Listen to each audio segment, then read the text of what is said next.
Sir, party కింద జరుగుతుంది. నన్ను ఇక్కడికి ఎందుకు పిలిచారు? రీతు, సార్ కాదు, నన్ను పేరుతో పిలవచ్చు. ముందు కూర్చో. నీకు తెలుసా రీతు, నాకు ఇప్పటి వరకు పెళ్లి కాలేదు. ఎందుకంటే నాకు నచ్చిన అమ్మాయి, నన్ను మానసికంగా అర్థం చేసుకోగల అమ్మాయి కోసం నేను ఎదురు చూస్తున్నాను. వావ్, ఆయనకి పెళ్లి కాలేదు. నాకు చాలా సంతోషంగా ఉంది. రీతు, మనం ఆఫీస్ గురించి చాలా మాట్లాడుకున్నాం, కానీ నా మనసులో ఉన్న ఒక విషయం నీకు చెప్పాలనుకుంటున్నాను. చెప్పండి సార్. ప్లీజ్ రీతు, సార్ అనుకు. నువ్వు నన్ను నా పేరుతో పిలిస్తే నాకు చాలా ఇష్టం. సరే సురేష్. అలా పిలిస్తే నాకు చాలా బాగుంది. నీకు తెలుసా రీతు, నేను ఎప్పుడూ కలలు కనే అమ్మాయివి నువ్వే. నువ్వు నా జీవిత భాగస్వామివి అవుతావా? మీరు నన్ను అంగీకరించడానికి సిద్ధంగా ఉంటే నేనెందుకు మిమ్మల్ని వదులుకుంటాను? నేను ఎల్లప్పుడూ మీలాంటి వ్యక్తినే ఇష్టపడతాను. అయితే నువ్వు నన్ను పెళ్లి చేసుకోవడానికి రెడీగా ఉన్నావా? మ్మ్. కాబట్టి రీతు గారు, మనం ఎప్పుడు పెళ్లి చేసుకుందామో చెప్పండి. మీరు ఎప్పుడంటే అప్పుడే. సో నేను మీ అమ్మ నాన్నల్ని కలవాలి. ఓ, నేను మీకేం చెప్పాలి? మా అమ్మ నాన్న ఇక్కడ ఉండరు. మరి వాళ్ళు ఎక్కడుంటారు? వాళ్ళు మా అన్నయ్యతో పాటు యుఎస్ఏలో ఉంటున్నారు. మీరు ఇక్కడ ఒంటరిగా ఉన్నారా? లేదు, నేను ఒంటరిగా లేను. ఇక్కడ నా ఫ్రెండ్ ఉంది. నేను ఆమెతో కలిసి ఉంటున్నాను. మా అమ్మ ఎప్పుడు నాతో చెప్తూ ఉంటుంది, నువ్వు ఇండియాలో ఏం చేస్తున్నావు, అమెరికాకి రా, అన్నయ్య దగ్గర జాబ్ సంపాదించుకుని ఇక్కడే మనందరం కలిసి ఉందామని. మరి నువ్వు వెళ్ళలేదు? సురేష్ గారు, నాకు ఇండియా అంటే చాలా ఇష్టం. అందుకే నేను ఇక్కడి నుంచి వెళ్ళిపోవాలనుకోలేదు. మరి మనం పెళ్ళి ఎలా చేసుకోగలం? పెళ్ళికి ఇద్దరు వ్యక్తుల ఇష్టం అవసరం. మనిద్దరం పెళ్లి చేసుకోవడానికి రెడీగా ఉన్నాం. నాకు మా ఫ్రెండ్ ఉంది, మీకు కూడా మీ ఫ్రెండ్ ఉన్నాడు. కాబట్టి మనం కలిసి రిజిస్టర్ ఆఫీస్లో పెళ్లి చేసుకుందాం. ఖచ్చితంగా రీతు. ఈరోజు ఎంత బాగా గడిచిందో. ఇంత బాగుంటుందని నేను ఎప్పుడూ ఊహించలేదు. ఈరోజు నేను చాలా సంతోషంగా ఉన్నాను. నేను రీతుకి దగ్గర అవుతున్నాను. నేను ఈ విషయాన్ని ఎవరికి చెప్పాలి? అమ్మకి? లేదు లేదు, నేను అమ్మకి చెప్పలేను. నేను అమ్మకి చెప్తే నాన్నకు కూడా చెప్తుంది. ఆ తర్వాత వాళ్ళు నన్ను ఏం చేస్తారో నాకు బాగా తెలుసు. దానికంటే ముందు నేను మధుకి విడాకులు ఇవ్వాలి. అది చాలా ముఖ్యం. మధుకి నేను విడాకులు ఇవ్వకుండా ఈ పెళ్లి చేసుకోలేను. ముందు నేను ఒక లాయర్ని కలవాలి. రేపు విడాకులు తయారు చేసుకోవాలి. రీతుకి తెలియకూడదు. రీతు, రీతు, ఇక్కడ కూర్చొని దేని గురించి కలలు కంటున్నావు? రీతు, ప్రియా, నువ్వా? నువ్వు ఇక్కడున్నావు కానీ నీ మనసు ఇక్కడ లేదు. ఎవరి గురించి కలలు కంటున్నావు? హే, నీకు తెలీదా? సురేష్ మా ఆఫీస్లో మేనేజర్గా జాయిన్ అయ్యాడు. నేను దాని గురించి మాట్లాడుతున్నాను. మీరు ఇంత త్వరగా ఎలా దగ్గరయ్యారు? ప్రియా, అదలా అయిపోయింది. ప్రేమ చెప్పి జరగదు కదా, దానంతట అదే జరిగింది. అరే రీతు, నువ్వు ఇంత తక్కువ టైంలోనే అతనితో ప్రేమలో పడ్డావా? ఇప్పటి వరకు ఎవరిని లవ్ చేయలేదు. నువ్వు కూడా నా ఫ్రెండ్వి కదా, నువ్వు కూడా ఎవరితోనైనా ప్రేమలో పడితే నాకే చెప్పాలి ఫస్ట్. నేను దినేష్ని లవ్ చేస్తున్నాను. ప్రియా, నేను అతన్నే పెళ్లి చేసుకుంటాను. అతను నాకు ప్రపోజ్ కూడా చేశాడు. సరైన టైం చూసి మేమిద్దరం పెళ్లి చేసుకుంటాం. అబ్బా, ఇంత త్వరగానా? సరే, నువ్వు నా పక్కనే ఉంటావు కదా. ఎందుకుండను? నువ్వు సంతోషంగా ఉంటే నేను నీ పక్కనే ఉంటాను. కానీ మీ అమ్మ నాన్న అమెరికాలో ఉంటారు కదా.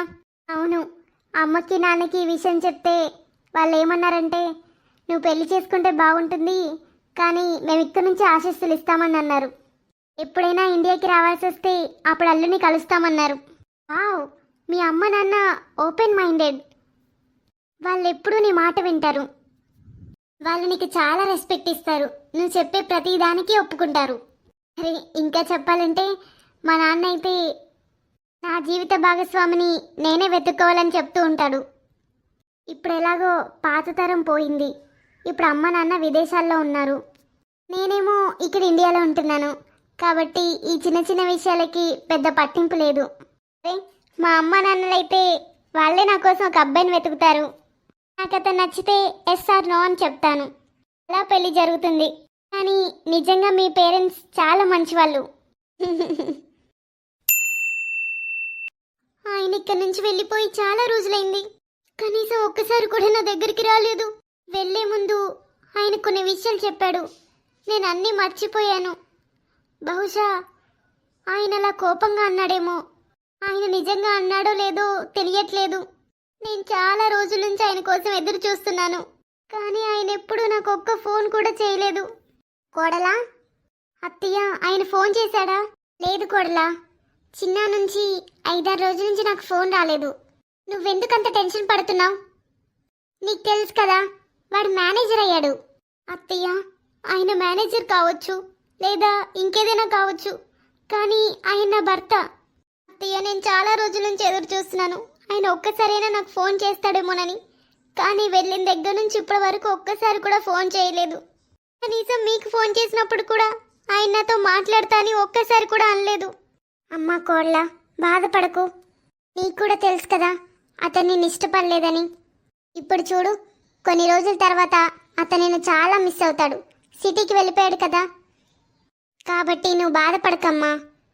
నువ్వంత బాధపడుతూ ఉంటే నాకు కూడా బాగలేదు. మీ మామయ్య గారు నిన్ను చూసి ఆయన కూడా చాలా బాధపడుతున్నాడు. అంత బాధపడకమ్మా, అంతా బాగానే ఉంటుంది. ఇప్పుడేంటి కోడ్లా, నా కొడుక్కి ఇష్టం లేదు, కానీ మేము నిన్ను బాగానే చూసుకుంటున్నాం కదా. మేం వాడిలా చేయట్లేదు కదా. అత్తయ్య, ఆయనకి ఇష్టం లేకపోతే ముందే మా అమ్మ నాన్నలకి చెప్పాల్సింది కదా. చెప్పుంటే మా అమ్మ నాన్న ఈ పెళ్లి చేసేవారు కాదు. అప్పుడు ఆయన ప్రపంచంలో సంతోషంగా ఉండేవాడు, నేను నా ప్రపంచంలో సంతోషంగా ఉండేదాన్ని. కానీ ఇప్పుడు రోజు రోజుకి నేను కొంచెం కొంచెం చస్తూ బతుకుతున్నాను. నాకు ఆయన అన్న మాటలన్నీ గుర్తొస్తున్నాయి. నేను మరీ అంత వికారంగా ఉన్నానా, లేదా ఆయనకి అర్హురాల్ని కానంత చదువురందన్నా? అలా అనకు కోడలా, నా కొడుక్కి బుద్ధి లేదు. అతనికి బుద్ధి వచ్చిన రోజు అంతా బాగానే ఉంటుంది. వెళ్ళి టీ చేసుకొనిరా, మన ఇద్దరం కూర్చొని తాగుదాం. సరే అత్తయ్య. అక్క, అరే సర్లా, నువ్వా? రా, వచ్చి కూర్చో.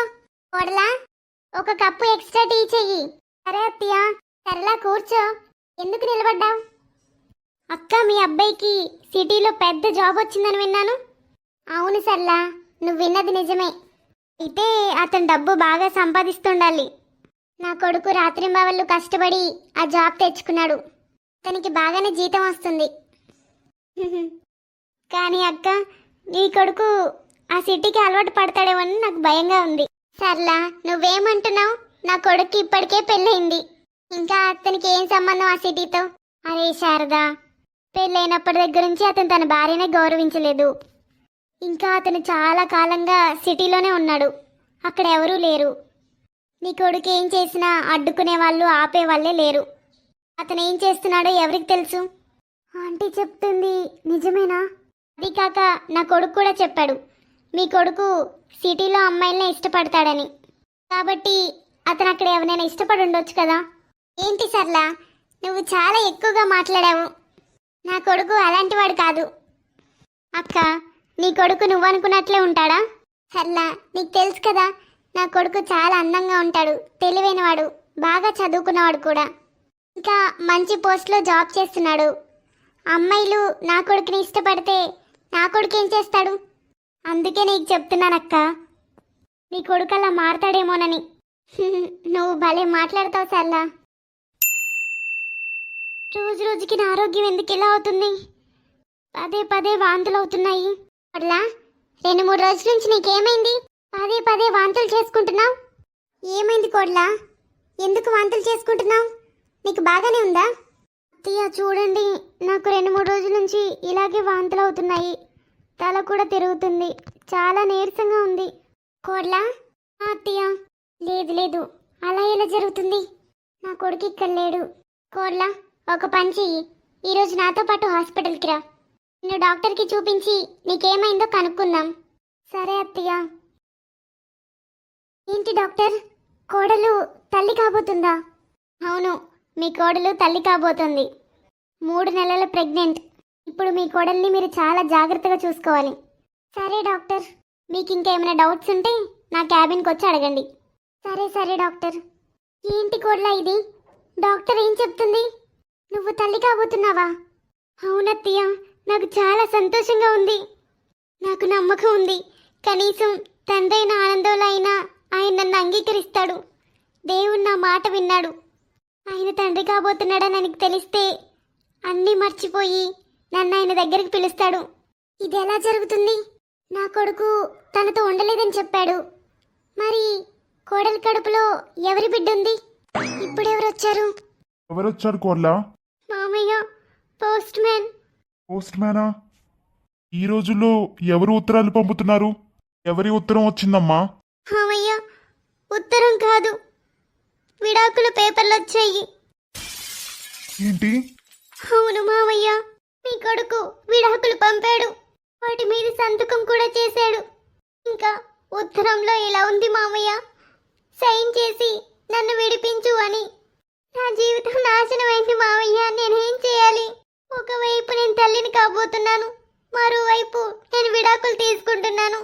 దేవుడా, నన్ను ఒంటరిగా వదిలేశావు. హలో ఫ్రెండ్స్, వీడియో నచ్చితే తప్పకుండా లైక్ చేసి కామెంట్ చేయండి. హైప్ చేయడం మాత్రం మర్చిపోకండి. మీరు హైప్ చేయడం వల్ల మా వీడియోస్ చాలా మందికి రీచ్ అవుతాయి. మీకు మా వీడియోస్ నచ్చితే మా ఛానల్లో జాయిన్ అవ్వండి. నెక్స్ట్ పార్ట్ కోసం వెయిట్ చేయండి. Bye bye.